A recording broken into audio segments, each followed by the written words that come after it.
Ada pertanyaan, Afwan Ustaz, barakallahu fiik wa barak, melihat perkembangan dan peta dakwah salafiyah di tanah air, kami mohon penjelasan dai-dai siapa saja yang mewakili Ihya Turaf di Indonesia. Banyak. Yang pertama kali adalah Yusuf Utsman Ba'isa, dai resmi Ihya Turaf. Yusuf Utsman Ba'isa. Orang ini telah lama tentunya menjadi dai Ihya Turaf dan sering berhubungan dengan mereka. Orang ini memiliki syubhat yang banyak sekali, sampai-sampai ketika sebelum saya menjelaskan tentang Yusuf Ba'isa ini di hadapan saudara kita Ustadz yang magistir tadi tanpa saya sebut namanya, karena saya masih berharap beliau itu menjadi baik. Anak baru ngomong itu, coba lihat seperti Yusuf Ba'isa. Belum selesai saya ngomong apa Ustaz? Kalau Yusuf Ba'isa kami mengatakan dia bukan salafi. Masya Allah. Belum selesai saya ngomong. Nah, bagus. Kalau memang bukan salafi, kenapa antum masih sering bergabung dengannya sehingga umat mengira bahwa dia adalah salafi? Ya, ini kan dalam rangka munasohah. Kita tidak putus asa di dalam memberikan nasihat Ustaz. Anda katakan tidak. Kita tidak boleh putus asa terhadap hidayah. Kalau nasihat ada bimbingan caranya di dalam Islam. Sekali lagi, hati-hati syubhat. Antum harus bisa membedakan. Dia mengatakan kita tidak boleh berputus asa dalam memberikan nasihat. Maka saya jawab tidak.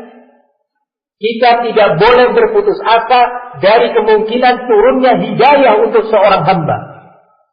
Bahkan saya katakan bahkan untuk para kufar, George Bush itu, antum berharap nggak dia masuk Islam, menjadi mukmin yang benar, bermanhaj ahli sunnah, masuk surga bersama kita insya Allah.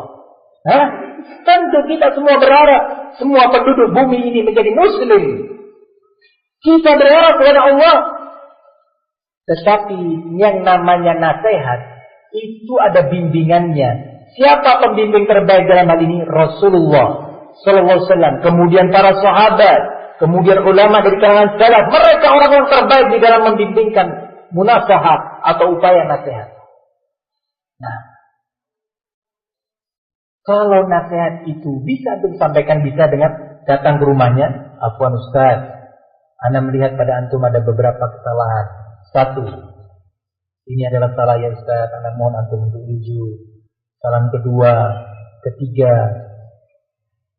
Kalau dia masih belum menerima, antum pulang, kirimkan kepada dia buku, kitab para ulama. Nih ya Ustaz, baca. Kalau terus dalam kondisi orang ini terus menebarkan syubhat, dan orang mengetahui kedekatan antum, bolak-baliknya antum ke rumah dia atau ke pondok dia, orang akan mengira bahwa antum adalah satu manhaj dengannya.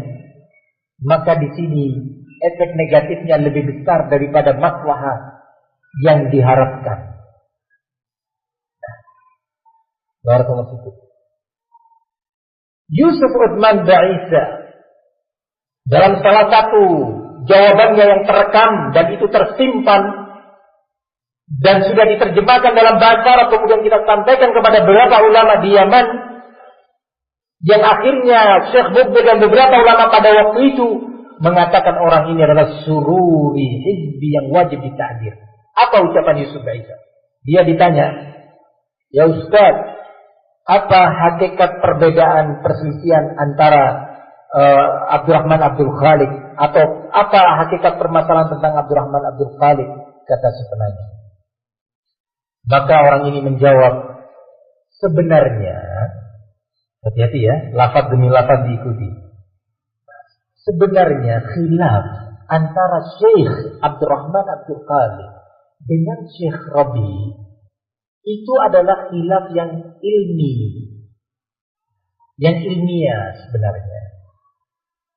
Di sini ada syubhat nggak? Hah? Ada syubhat? Siapa yang bisa menyebutkan?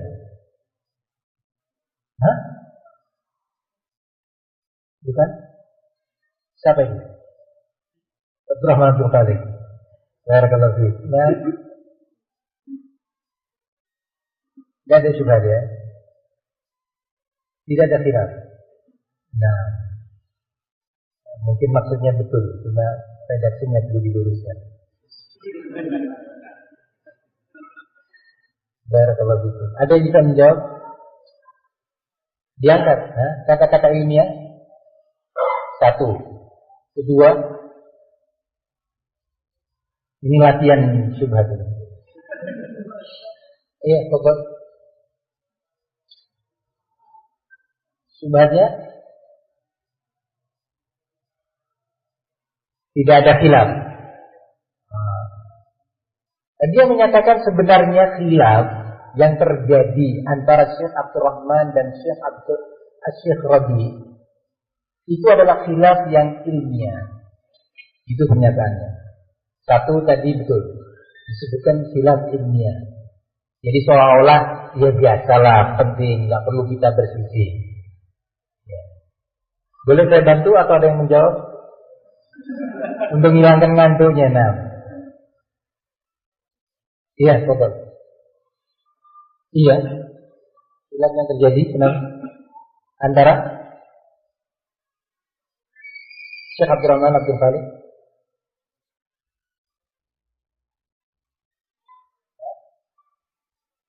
Ya, tak suaranya. Sudah makan siang kan? Nah. Barakallahu fiikum. Malu dia, grogi nah. Mungkin yang lainnya, fadhal, tetap jawab.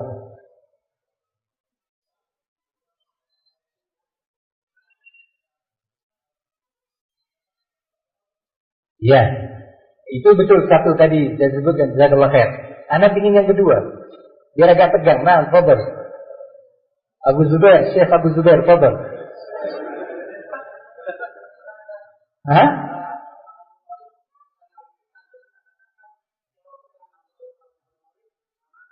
Ya. Oh. Iya, betul. Bagus, 60 nilainya. Nah, cukup sudah. Anak jawab sekarang. Biar cepat. Barakallahu fikum. Di sini dia menyatakan khilaf yang terjadi antara Syekh Abdurrahman dan Syekh Rabi itu adalah khilaf yang ilmiah.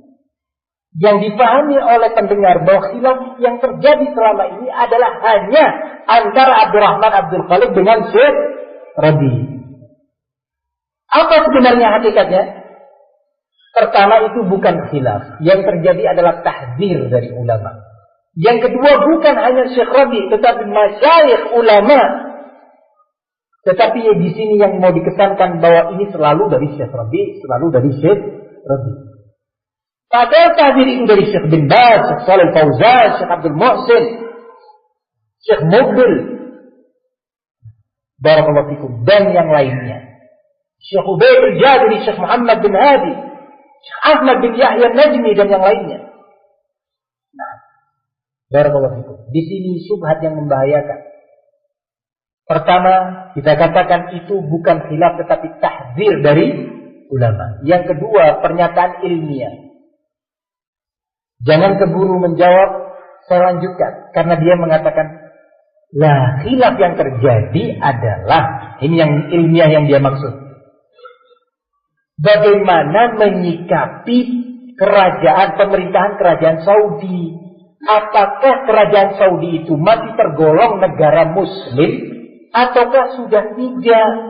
Kalau selain Saudi, kedua syekh ini sudah sepakat. Sepakat apa? Selain Saudi. Hah? Saya ulangi ya, jadi subhat ini. Nah. Khilaf antara keduanya adalah bagaimana menyikapi negara Saudi. Apakah negara Saudi itu masih tergolong negara muslim ataukah sudah tidak? Kalau selain Saudi, dua syekh ini sudah sepakat. Sepakat apa? Hah? Kafir, nah. Lawan Saudi aja yang menerapkan hukum Islam masjid-masjidnya, masyayikhnya, ulamanya, ya, dan yang lainnya yang tidak cukup waktu menjelaskannya, masih diperselisihkan Muslim ataukah negara kafir. Apalagi yang lainnya, Indonesia, Malaysia, Pakistan, Yaman, ya, sudah sepakat katanya dua syekh ini bahwa itu adalah bukan Muslim. Itu makna implisitnya. Coba perhatikan syubhat berikut. Khilaf dalam menyikapi negara Saudi, Muslim ataukah sudah tidak Muslim lagi negara ini. Syekh Rabi dalam berbagai karya dan ceramahnya menegaskan bahwa negara Saudi adalah daulatun Islamiyah. Berarti Abdurrahman Abdul Khalik apa? Berbeda penilaiannya, yaitu negara Saudi kafir, sama seperti penilaian Usama bin Laden dan yang lainnya. Nah, terus siapa yang menyatakan bahwa Syekh Rabi sepakat bahwa selain Saudi adalah kafir? Lah, Syekh Rabi menyatakan Indonesia adalah negara Muslim, Pakistan negara Muslim, Yaman negara Muslim. Jadi dari sini, dari penjelasan orang dai resmi Ihya Turas ini yang bernama Yusuf Daisa dengan tegas bahwa memang Abdurrahman Abdul Khalik adalah seorang berpaham Khawarij. Maka hati-hati dari dai ini. Nah, yang beberapa waktu yang lalu entah sampai sekarang menjadi ketua perhimpunan Al-Irsyad. Nah,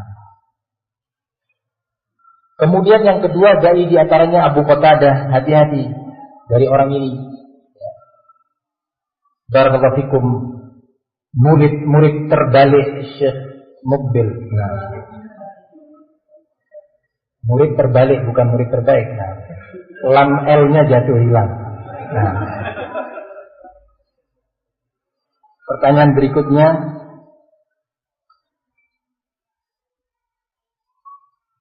dan masih banyak yang lainnya.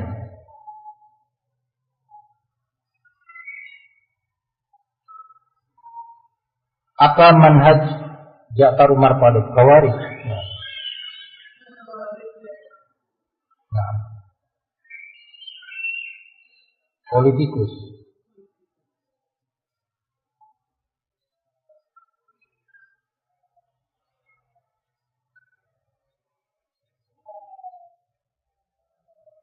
Apakah, pertanyaannya, kalau ada seorang ustadz yang menerima dana dari Ihya Turas, kemudian kita katakan dia sebagai turafi atau sururi, padahal mereka tidak berpaham sururi atau turafi yang mengkafirkan. Nah, kita katakan turafi karena dia dengan sikapnya tadi dirasa ataupun tidak akan memuluskan program-program Ihya Turas yang seperti saya sebutkan tadi. Barakallahu fikum.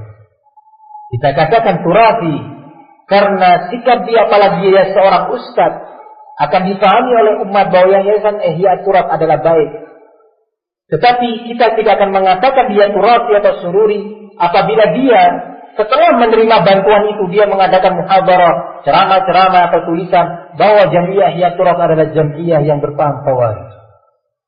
Nah, nanti dikatakan nggak bisa balas budi, Ustaz. Justru itu balas budinya. Nasihat dan tahzir antum itu balas budi terbaik untuk Ihya Turas supaya melepaskan dirinya dari kesesatan mereka.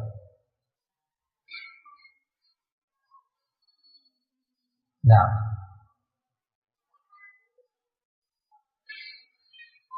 Masya Allah, pertanyaannya tajam-tajam ini.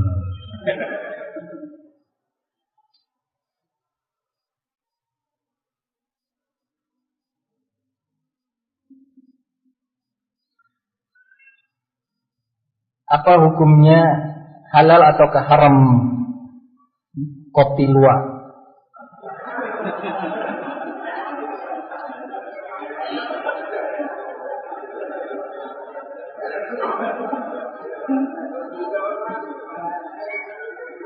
Jawabannya tanyakan kepada ulama. Nah, tanyakan kepada ulama.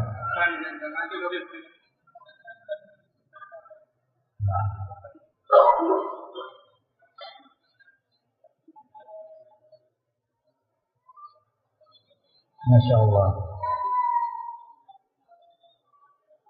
Itu beberapa tentunya yang bisa Anda jawab. Ada pertanyaan, bagaimana Ustaz sikap kita terhadap Radio Roja? Radio Roja dikelola oleh orang-orang Turabiyin, ya, orang-orang yang membela Ihya Turab. Nah, bagaimana hukum mendengarkannya? Alhamdulillah, antum mendengarkan itu ingin ilmu kan? Iya. Yang ingin mendengarkan ini kan karena ingin ilmu kan? Bukankah demikian? Nah, kalau demikian jawabannya, alhamdulillah, ilmu yang antum inginkan, baik itu dalam bidang akidah, tafsir, hadis, fikih, ya, sudah tersampaikan oleh para ustadz kita. Sudah ada di dalam CD-CD. Mau bicara tentang apa antum? Apa yang antum inginkan?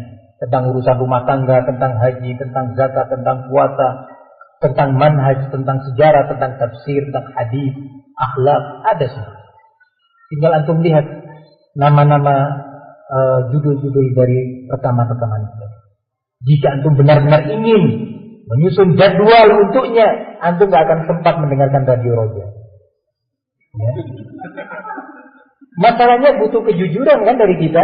Jangan kita menimbulkan polemik, jangan. Seorang muslim yang baik, yang menyelamatkan dirinya dan umatnya, binaannya dari fitnah, tidak akan membuka masalah yang menimbulkan polemik.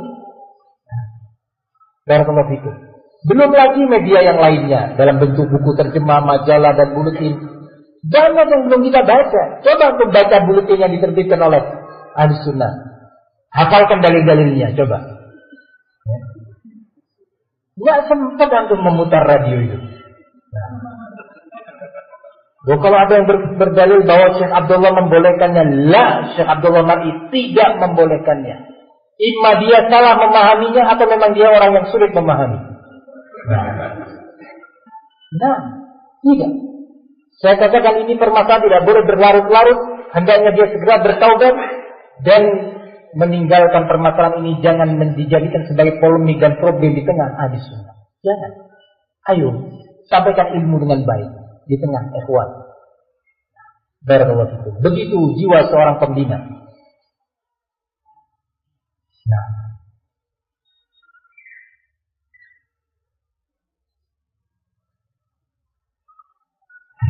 alhamdulillah, mungkin kita akhiri majelis ini sampai di sini. Semoga apa yang kita dengarkan ini bermanfaat untuk kita semuanya. Insyaallah kita berjumpa dalam kesempatan yang lainnya biidznillah taala. Kalau ada yang benar itu datangnya memang dari Allah, dan jika ada yang salah murni karena kekurangan yang ada pada diri saya, maka saya berharap adanya masukan-masukan, saran dan nasihat dari semua yang bisa menyampaikan nasihat tersebut kepada saya. Jazakumullahu khairan. Wassallallahu wasallam wa barak ala nabiyyina Muhammad wa ala alihi wa sahbihi wasallam walhamdulillahi rabbil alamin.